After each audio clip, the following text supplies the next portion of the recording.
I need to tell you something about your mother, or your grandmother, or the woman who raised you, or perhaps a woman who prayed over you that you never knew about.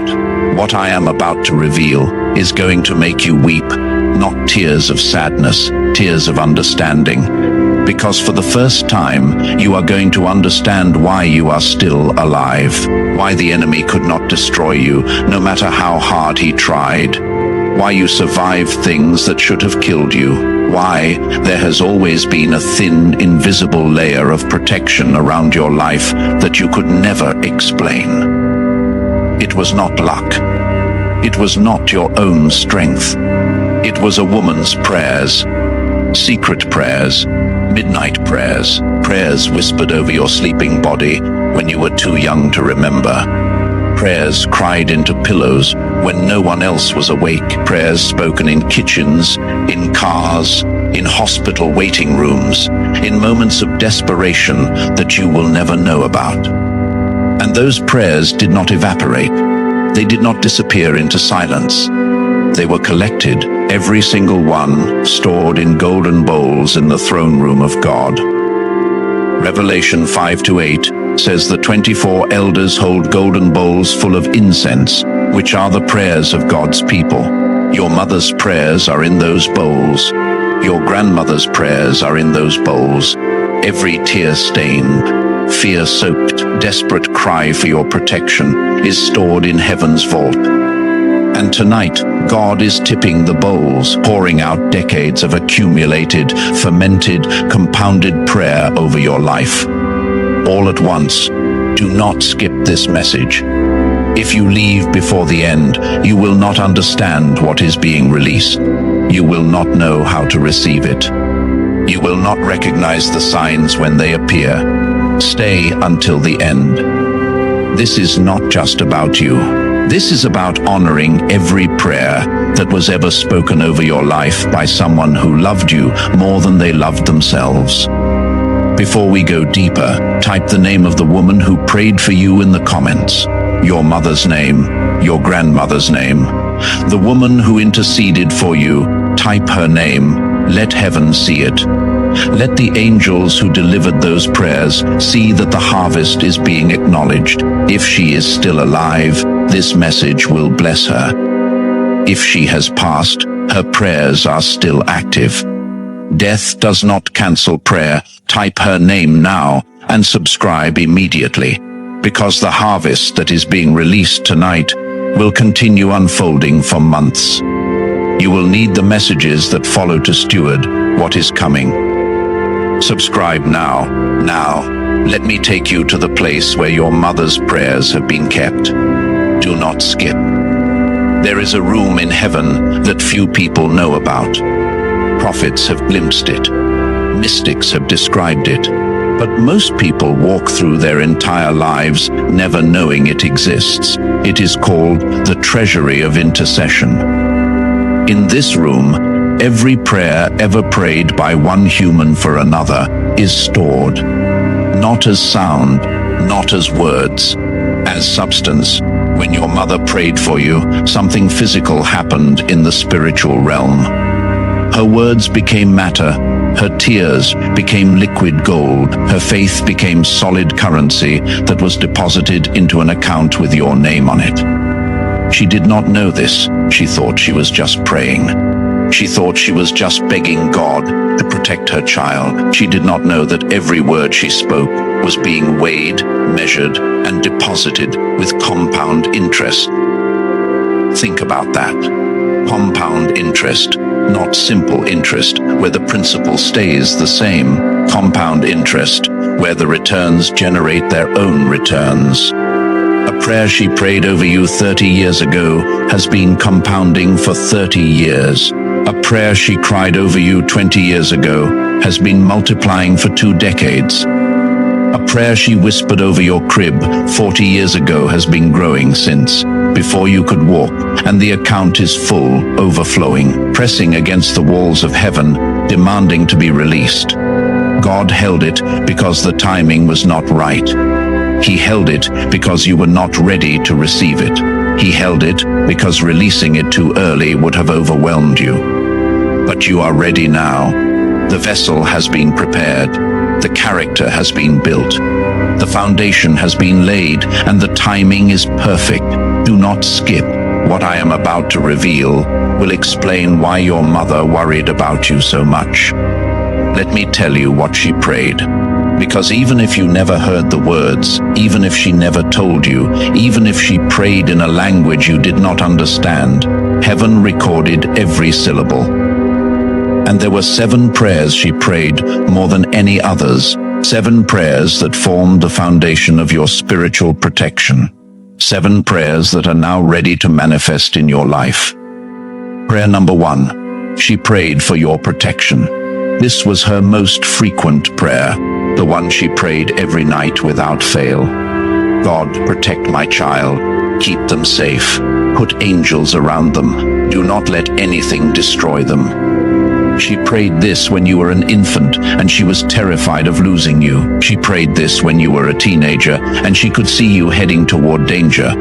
She prayed this when you were an adult and she could no longer physically shield you. She prayed this prayer thousands of times, and every single time, heaven dispatched protection. Do you remember moments when you should have died but did not? The car accident that should have killed you. The illness that should have been fatal. The neighborhood that should have consumed you. The addiction that should have buried you. The person who intended to destroy you but somehow could not. That was not coincidence. That was your mother's prayer, activating angelic protection before the danger even arrived. Psalm 91:11 says, "For he will command his angels concerning you to guard you in all your ways." Those angels were commanded because a woman prayed, and the protection prayer is now evolving. It was defensive. It kept you alive. Now it is becoming offensive. It will not just protect you from harm. It will position you for advancement. The same prayer that kept you safe is now opening the way for you to move forward without fear. Do not skip. Prayer number 2. She prayed for your provision. Lord, do not let my child go hungry. Give them what they need. Open doors for them. Do not let them struggle the way I did. She prayed this because she knew what it meant to go without. She prayed this because she wanted your life to be better than hers. She prayed this with a desperation that only a parent who has known lack can understand, and heaven heard it every single time. But here is what you need to know. The provision was not released immediately because God was waiting for the right vehicle. He was not just going to give you money. He was going to give you the capacity to generate, manage, and multiply wealth. If he had released provision when you were immature, you would have wasted it. If he had opened financial doors when your character was not ready, the blessing would have become a curse. So he waited. He used the waiting years to build financial wisdom in you through scarcity. He used the lean seasons to teach you gratitude. He used the struggle to ensure that when the provision finally came, you would steward it with honor. Deuteronomy 8:18 says, "Remember the Lord your God, for it is he who gives you the ability to produce wealth." The ability is being activated now. Your mother's provision prayer is manifesting not as a handout, as capacity. Doors are opening. Ideas are coming. Connections are forming. Opportunities are materializing. The financial drought that has plagued your life is ending because a woman prayed, and God always answers a mother's prayer. Do not skip. Prayer number 3. She prayed for your healing. God, heal my child. Whatever is wrong, fix it.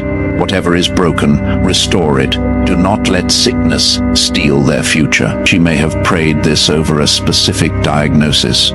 She may have prayed it over your mental health when she saw you struggling. She may have prayed it over your emotional wounds when she watched you suffer in silence. She may have prayed it over generational patterns that she recognized from her own life and desperately did not want repeated in yours. This prayer has been accumulating power for decades, and healing prayers do not expire. They wait, they build, they compound, until the moment of release. Isaiah 53:5 says, "By his wounds we are healed." His wounds plus her prayers equals your healing. In the coming weeks, watch for these signs. Pain that has been chronic will begin to ease. Symptoms that have been persistent will start to fade. Energy that has been depleted will return.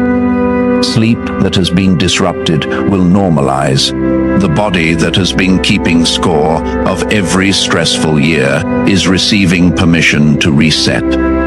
Not because of medicine alone, not because of willpower alone, because a mother's prayer has compounded for decades and the healing is being released. Do not skip. Prayer number 4. She prayed for your heart. Lord, do not let my child become bitter. Do not let the world harden them. Keep their heart soft. Keep them kind. Do not let pain turn them into someone I do not recognize. This was her most personal prayer because she watched the world try to break you. She watched people betray you. She watched life disappoint you. And her greatest fear was not that you would fail. Her greatest fear was that you would survive but lose your heart in the process. That you would become cold, that you would become cynical, that you would become one of those people who stopped believing in goodness because goodness had never been given to them. And here is the miracle. Despite everything you have been through, despite every betrayal, every disappointment, every heartbreak, you still have a soft heart. You still cry at the right things. You still believe in goodness even when evidence argues against it. You still care about people even though people have not always cared about you. That softness is not weakness. It is the answer to a prayer. Your mother asked God to protect your heart, and he did. Through every storm, through every fire, through every flood, he kept your heart soft. Ezekiel 36:26 says, "I will give you a new heart and put a new spirit in you. I will remove from you your heart of stone and give you a heart of flesh." Your heart of flesh survived because a woman prayed for it, and now that soft heart is about to become your greatest asset. Because in a world growing cold, a warm heart becomes a magnet. It attracts the right people. It opens the right doors. It creates opportunities that hard hearts can never access. Your mother's prayer for your heart is about to become your greatest weapon. Do not skip. Prayer number 5. She prayed for your purpose. God, show my child why they are here. Give them direction. Do not let them wander through life without knowing why you created them. She prayed this because she saw the gift in you before anyone else did. She saw intelligence before your teachers noticed it. She saw creativity before the world valued it. She saw leadership before you believed it. She saw something in you that even you could not see. And she prayed that God would reveal it to you in his perfect timing. That timing is now. The fog that has surrounded your purpose is lifting. The confusion about your calling is clearing. The questions about why you are here are being answered. In the coming days, pay attention to what energizes you, what makes you lose track of time, what problems you naturally want to solve, what topics you never get tired of discussing. These are not random preferences. They are coordinates. Your mother prayed for your purpose, and God is answering by activating the internal GPS she asked him to install. Proverbs 22:6 says, "Train up a child in the way he should go, and when he is old, he will not depart from it." She trained you in ways she did not even realize, and that training is now bearing fruit. Do not skip. 2 prayers remain, and they are the most powerful. Prayer number 6. She prayed for your marriage and your children. Even before you had either, God, send my child the right person. Do not let them settle. Do not let them be hurt again. And when they have children of their own, let them be better parents than I was. That last part breaks me because it reveals the humility of a praying mother. She did not think she was perfect. She knew her own failures. She knew the mistakes she made, and she prayed that the cycle would improve with you, that you would receive what she could not give, that you would give your children what she wished she had given you. If you are single, this prayer is preparing your divine connection right now. The person being sent to you is not random. They are an answer to a prayer that was prayed before you even knew you needed them. If you are married, this prayer is strengthening your bond in ways you cannot see, healing wounds, deepening intimacy, restoring what was damaged. If you have children, this prayer is flowing through you into the next generation. You are not just receiving the harvest, you are passing it down. Generational blessing activated by a grandmother's prayer, released through a parent, inherited by a child. The cycle is not just breaking, it is reversing. What was generational curse is becoming generational blessing because a woman prayed. Do not skip. The final prayer is the one that will undo you. Prayer number 7. She prayed for your salvation, not just spiritual salvation, total salvation, wholeness, complete restoration. God, save my child from themselves, from the enemy, from the world, from everything that wants to steal them from you. Do not let them go. Hold them. Even when they run from you, hold them. Even when they rebel, hold them. Even when they stop believing, do not stop holding them. This was the prayer she prayed with the most tears.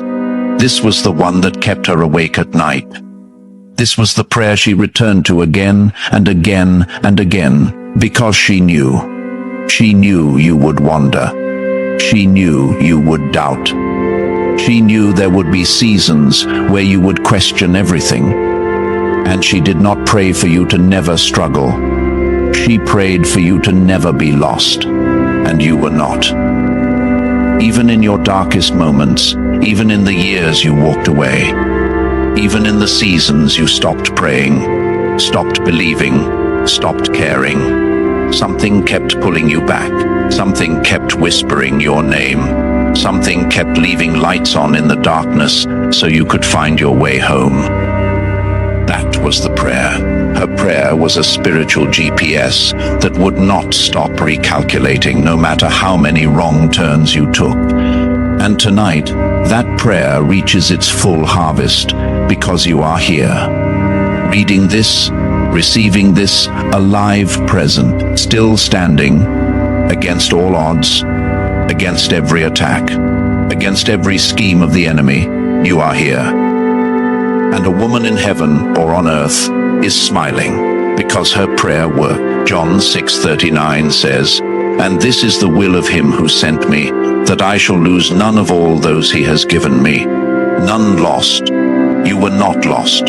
You were held. By prayers you did not know existed. By love you could not see. By a woman who refused to stop asking God to save you. Do not skip. All 7 prayers have been revealed. Now let me tell you what happens when 40 years of compounded prayer is released at once. It creates what heaven calls a prayer avalanche. An avalanche does not start big. It starts with one small shift, one crack in the ice, one movement too small to notice. But once it begins, it becomes unstoppable. It gains mass, it gains speed, it gains power, until it reshapes the entire landscape. That is what is about to happen in your life. One small breakthrough will trigger the avalanche. Maybe a phone call that changes everything. Maybe an email with an opportunity you never expected. Maybe a conversation with a stranger who becomes a destiny connection. Maybe a dream where God shows you the next step with perfect clarity. Something small, but that small thing will set in motion a chain of events that cannot be stopped. Blessing will trigger blessing. Connection will trigger connection. Door will trigger door. Healing will trigger healing. until your entire landscape has been reshaped by the accumulated force of decades of prayer. Here are the specific signs that the avalanche has started. Watch for them in the next 30 days. Sign 1. You will receive money from a source you forgot about. An old debt repaid, a refund you were not expecting, an inheritance you did not know was yours. A gift from someone who says, "I just felt like I was supposed to give you this." This is the provision prayer activating. The first snowflake of the avalanche, sign 2. A relationship that was broken will show signs of healing. A phone call from someone you had given up on. A message of apology from someone who hurt you. A reconnection with family you thought was lost, or the arrival of a new person who feels immediately like home. This is the family prayer manifesting. The second rumble of the mountain, sign 3. Your body will begin to feel different, not dramatically at first, but you will notice less pain in places that always hurt. More energy in the afternoons when you usually crash. Better sleep, clearer thinking. A lightness in your chest where heaviness used to live. This is the healing prayer activating. The third crack in the ice, sign 4. Clarity about your future will arrive without effort. You will not have to force it. It will simply appear. An idea that makes perfect sense. A vision for your life that excites you for the first time in years. A knowing about what you are supposed to do next. This is the purpose prayer manifesting. The fourth wave of the avalanche, sign 5. Strangers will speak words over you that confirm this message. People who do not know you. People who have no reason to say what they say, but the words will be so specific, so aligned with what you just received, that you will know it is God using human voices to confirm the harvest. This is heaven's confirmation system. The fifth sign that the avalanche is fully in motion. When you experience these signs, do not dismiss them. Do not call them coincidence. They are answers to prayers that were prayed before some of you were even born. Honor them by receiving them with gratitude. You will look at your life 6 months from now and not recognize it.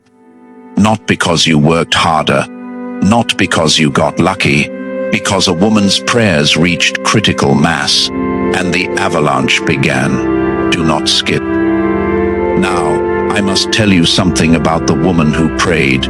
Whether she is still alive or whether she has passed into glory, she needs to be honored, not with grand gestures, not with expensive gifts, with acknowledgement. If she is still alive, call her. Call her today. Do not text, call. Let her hear your voice. Let her hear you say, "I know you prayed for me, and I want you to know that those prayers are being answered." You do not know how much time she has left. You do not know if she still cries at night, wondering if her prayers made any difference. Give her the gift of knowing. Give her the harvest report. Tell her that the child she covered in prayer is standing. Tell her that the child she begged God to protect is alive. Tell her that it worked. All of it. Every midnight prayer, every tear-soaked petition, every desperate whisper, it worked. And if she has passed, if her seat at the table is empty, if her voice exists only in your memory, then honor her by living the answer. Be the proof that prayer works beyond the grave. Be the evidence that a mother's intercession outlasts her lifetime. Be the harvest that she planted with tears, but never saw with her eyes. Psalm 126:5 says, "Those who sow with tears will reap with songs of joy." She sowed with tears, you are the song of joy. Now, seal this harvest over your life. Say this declaration out loud. Let your voice carry the gratitude of a child who finally understands what was done for them. I receive the 40-year harvest of prayer. that was prayed over my life. Every prayer of protection is manifesting as open doors and fearless movement. Every prayer of provision is manifesting as financial breakthrough and generational wealth. Every prayer of healing is manifesting as restored health and renewed strength. Every prayer for my heart is manifesting as divine compassion and holy boldness. Every prayer for my purpose is manifesting as crystal clarity and divine assignment. Every prayer for my family is manifesting as covenant connection and generational blessing. Every prayer of salvation is manifesting as wholeness, completeness, and total restoration. I honor the woman who prayed. I honor her tears. I honor her faith. I honor her sacrifice. I honor her love that did not quit when I gave her every reason to. I am the answer to her prayers, and I will live in a way that makes the harvest worth the wait. In Jesus' name.